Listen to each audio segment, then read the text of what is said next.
In today's video, we're going to talk about lighting.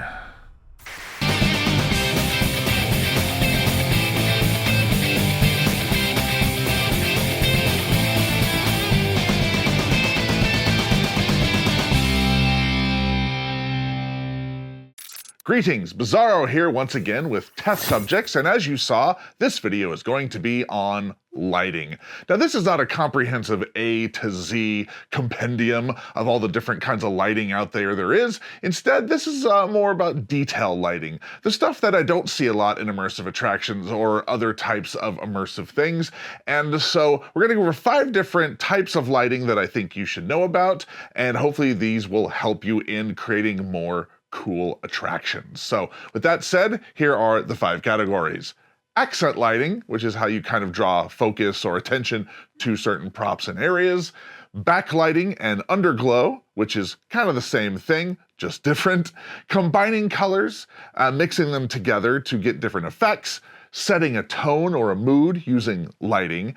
And finally, feedback lighting, the kind of lighting that lets players know that something has occurred. Now, before we get into these, let's go to the bench and see what we're going to be working with.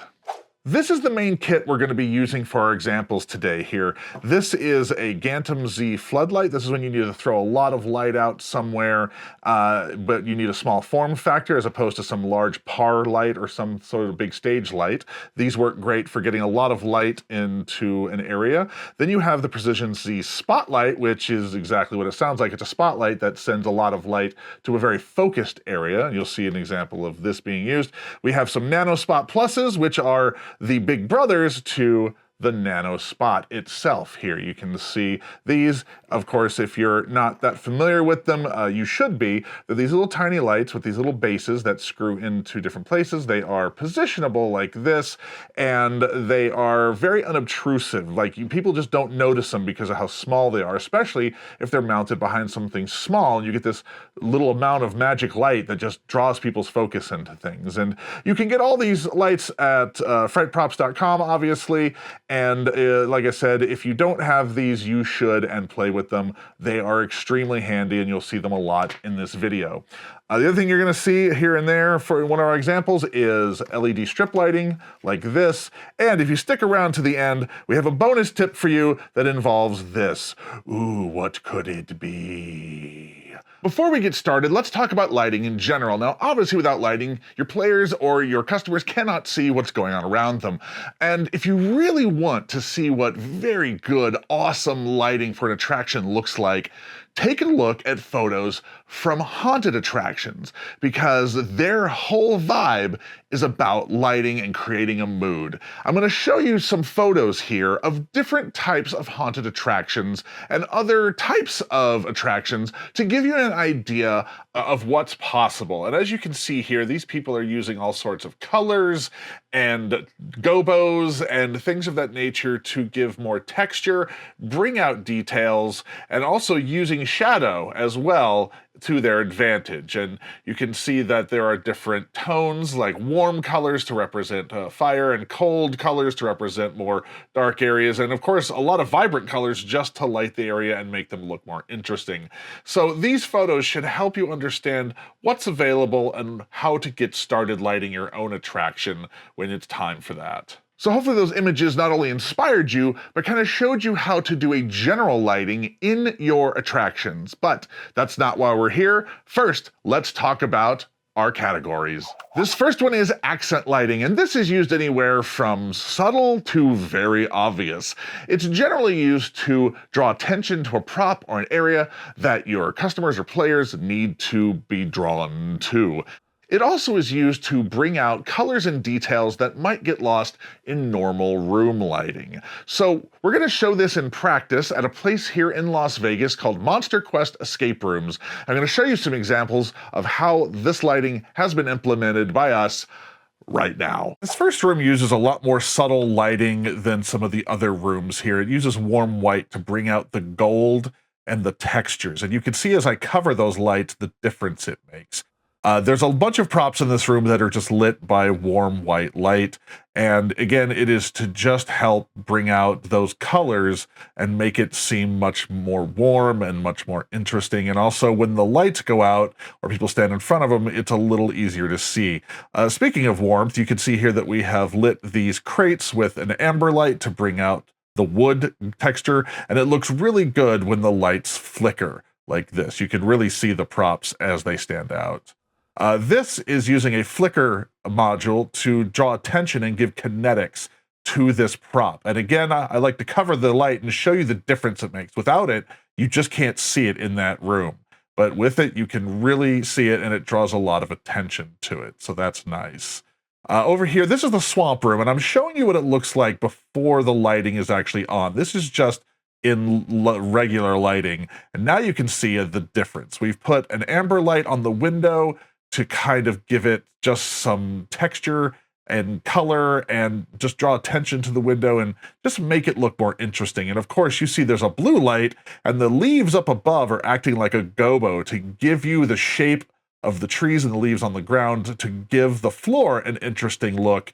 And that's something that you can use a lot in rooms and attractions, is gobos over your lighting to kind of fill in the space and make it feel like you're in an area that you're not actually in, be that leaves or windows or whatever. Now over here is a table that again has a warm white nano spot on it. And again, you think that the ambient light in the room would light it enough, but it just doesn't. You need something to draw that focal attention. That light right there just doesn't hit it the same way that this little spotlight does. So that there, of course, is a red light that is on that. And again, you can see the difference that it makes. That is using just very subtly drawing your eye to the prop so people pay attention to it. This is a lot more overt, obviously, where the light is being used to not only show you a key behind a door, but also really give you those spider webs and make that just feel ooky, which is really cool. And finally, this is using a spotlight overhead to give you a lot of just creepy shadows. Anytime you want something to look creepy, you light it from above or below to give you very heavy shadows. So that should give you an idea of what accent lighting is about. Our second category, Backglow and Underglow, is similar to accent lighting, but it serves a different purpose. A lot of times it's used to show depth, like things are coming off the wall, or lighting the edges of something to show it has more of a 3D aspect to it. Generally, you're going to be using LED strip lights for this, but it really depends on what you're doing. Sometimes a single LED is all you're going to need. Now, obviously, backlighting is hidden right there in the name. It's backlighting on the back of something. But underglow tends to be from the top down or from the bottom up, or sometimes both at the same time. Just depends on what you're doing. Again, we're going to go back to Monster Quest and show you some examples of ways we have utilized this ourselves. We're back in the Egyptian room here, and you can see there is a yellowish, amberish light here in the room to kind of highlight the gold, but also give some depth from the doorway in that window. And as earlier, it really makes these cobwebs show up to give you a sense of just how old this room is supposed to be. Very similarly, over here on this bathtub, the same thing is being done. It is used to show a space and a depth between the tub and the wall, and also show you those gnarly cobwebs that we use with a webcaster gun there. Over here is a way to bring this chair, this electric chair, off the wall. Again, it's really about giving depth and 3D space in a room when you use back and underglow lighting in this manner. Now, this prop is to really draw attention to it. We use blue because there was green in all these other spaces, so we're like, okay, well, we want to differentiate this and not have too much of the same. So this is blue, and it also, because it's electricity, it's kind of like a bluish color. Then, of course, we used a little bit of underglow and on the bottom and top to light this heart from above and below to give you some nice shadows. So that's really fun with that. And this is something that's important. If you're going to do underglow, it's nice to hide the lighting behind something. You don't want people to necessarily see the LED strip or the light strip or the light module because it kind of ruins the magic. It's more fun when you can't see where the quote unquote magic is coming from. So these are a few examples of that, where we have made a recess or used a piece of wood as a blocker. So unless you get really extremely underneath it, you cannot really see where the lighting is coming from. And there you can see some flickering back glow behind it, again, to give it life and to give it energy and to make it seem like it's alive. Similarly to this is just to give you some light from above to see all the parts. Our third category is combining and mixing colors, and think about this kind of like how a stage light gets a gel put in front of it to change it to a different color, except in this case, you're shooting lights of different colors at the same spot to give you a different effect. And obviously there's different ways to place the lights and different ways you can do it. You can have them mounted right next to each other, you can have them crisscrossing from different sides of the room, or you could make this weird Frankenstein monstrosity where you've just taped a bunch of lights together to focus multiple lights at the same point. Whatever works. Nothing is really wrong so long as it looks good. And we're going to give you an example of something we had to do like that, and we're going to go over to Tom Devlin's Monster Museum in Boulder City. Here in this photo, you can see these 3 Cenobites are mainly lit by a whitish bluish light here. Now, the problem with that is, of course, it washes out a lot of detail and skin tones and things like that. So what we had to do is we had to go in and add other lights. We were using like an amber light and red lights to bring out the skin tones and bring out the blood. We had to shoot a yellow light at the box to bring the gold color back into focus, because again, everything was being washed out by the white light, but we needed it to illuminate the scene and also make Pinhead's head look the proper color as well. So in all total, we probably had about a dozen lights shooting different directions at different parts of these mannequins, just to bring the color back and light everything properly. Here's another example of a prop here that is being lit by 2 different nanospots, a white one and a red one. And the reason for that is the white was just too white, too stark, as you can see there, and the red is just too red, and the red just doesn't look right. So to balance that out, we just combined both colors to give you this proper kind of reddish white lighting. And of course, I'm going to show you here, like I did earlier, what it looks like without it and the big difference it actually makes. Did you know you can use lighting to make players feel a certain way and make them think they're in a place they're actually not? It's true from a very young age that we are hard-coded to believe certain colors affect us in certain ways, and they absolutely do. Red is for like warmth or fire or anger or aggression or something like that. Blue tends to be for cold or cool or water, and things like green give us feelings of poisonous or scary or toxicity, things like that.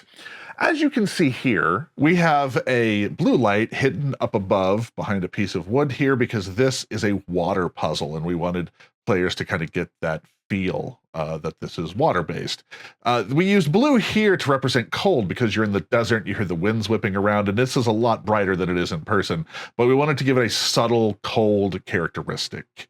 Here, of course, is a bunch of plants that would be the same color, but we hit them with different types of colors, a yellowish, greenish, and a green, just to kind of give you that swampy, different color of foliage vibe. And as you can see here, a UV LED strip to complete the bug zapper. For this boss battle fight here, we wanted people to feel like they were in danger, so we put them in a like magma fire area. So we used a lot of reds to make the players feel danger. Our final category is feedback, and feedback is very important in an experience. Think about when you're playing a video game. Whenever you do something correctly, you get a happy, upbeat sound that lets you know you've done something right. And in an escape room or other experience like that, a lot of times it is accomplished through audio, but really it should be accomplished through audio and lighting. This lets players know that they have done something right, and they can move on to the next thing. It also draws their attention and focus somewhere it should be, which of course utilizes a lot of lighting we've already talked about, which is why it's here at the end of the list.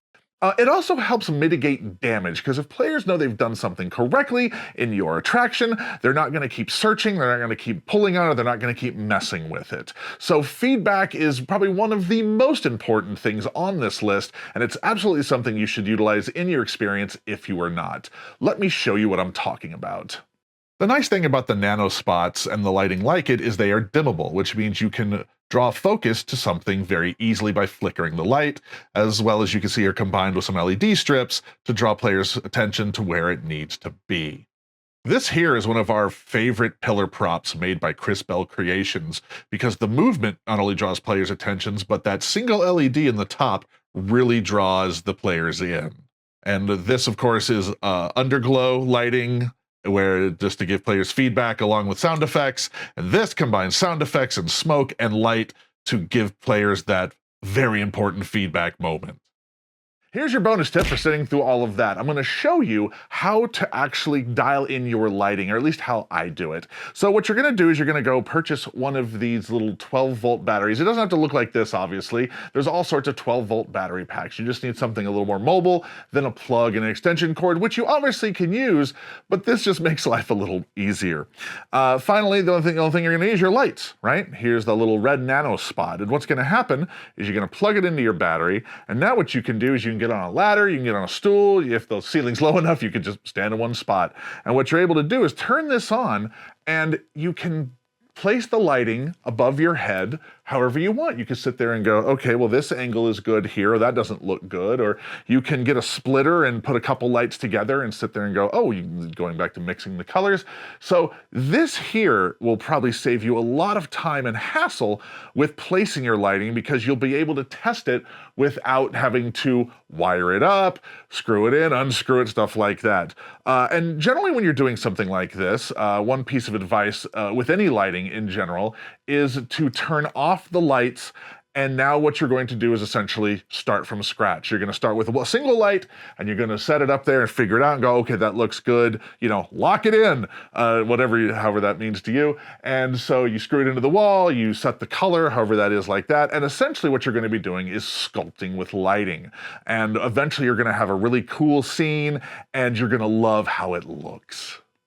So there's 5 different lighting techniques that will hopefully take your attractions up a level and make them cooler than I'm sure they already are. If you have any questions or want to show us something cool, or even have us make something cool for you, hit us up at testsubjects.com. Also, if you want to pick up any of the lighting you saw here in this video, make sure you go to frightprops.com, and I'm sure they will hook you up no problem. And if you want to learn more fun things or just see some cool videos in general, check these out here. We release videos randomly, and if you subscribe and do all the algorithmy things, you'll know when we release videos like this. So hopefully we will see you next time.